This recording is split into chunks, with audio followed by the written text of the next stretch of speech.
नाज़नवा खे लाड़काने में अपडेट कंदा हलूं। चाणका अस्पताल में औरत फौत थी वई आहे, लाश रखी धरणो हंयो वियो आहे। बिल्कुल नाज़रीन, औरत के वारसन तरफ़ां सावरनि ऐं गिफ़लत कंदड़ अस्पताल अमले खिलाफ़ कार्रवाई जो मुतालबो किया वियो आहे। अपडेट कयूं पिया लाड़काने मां चाणका अस्पताल में औरत फौत थी वई आहे, लाश रखी धरणो हंयो वियो आहे।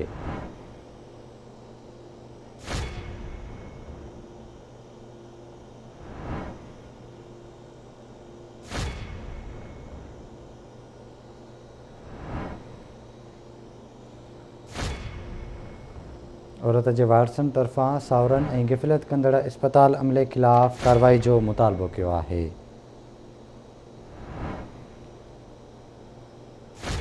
तफ़सील मालूम कंदासीं लाड़काने में रशीद समोखा। जी रशीद, आगाह कजो।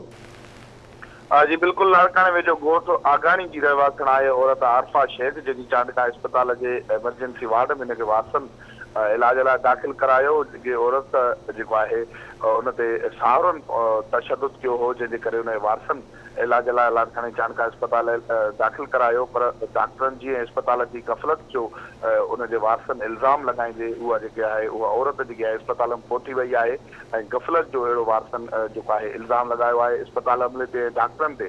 उन मौक़े ते उन फौती औरत जे भाउ अज़हर शेख ॻाईंदे चयो आहे त कुझु साल अॻु मुंहिंजी भेण आरफा जी शादी थी मीरपुर भुट्टो वासी नज़ीर शेख सां, जंहिं उनजी भेण जेको आहे उनजो चवणु आहे त मुंहिंजी भेण ते तमामु घणो तशद्दुद कयो ऐं शादीअ बाद मुंहिंजी भेण ते उनजे ॾेर जेको आहे मुनीर ऐं उनजो सहुरो सरवर उन्हनि जेको आहे गॾिजी तशद्दुद कयो आहे ऐं उन करे उनजी भेण जेको आहे अक्सर जेको आहे चवणु आहे वारस जो त उनजी जेकी भेण आहे उहा अक्सर बीमार रहंदी, उनजी तबियत जेकी हुई उहा ख़राबु रहंदी ऐं उनजो चवणु हो त गुज़िरियल राति उनजी तबियत तमामु घणी ख़राबु थी वई, जंहिंजे करे चाणका अस्पताल जे इमरजेंसी वार्ड में जेको आहे असां दाख़िल करायोसीं, पर उते इलाज उनजो बहितर न थी सघियो, जंहिंजे करे जेकी औरत आहे आरफा शेख उहा फौत थी वई आहे। उन लाइ उन्हनि जे वारसनि जेको आहे इंसाफ़ लाइ लाड़काने जे सिविल अस्पताल ॿाहिरां औरत लाश रखी एतिजाजी मुज़ाहिरो कयो, धरणो हंयो वियो। उन्हनि जो चवणु आहे त जिन सावरनि हिन ते मुंहिंजी भेण ते तशद्दुद कयो आहे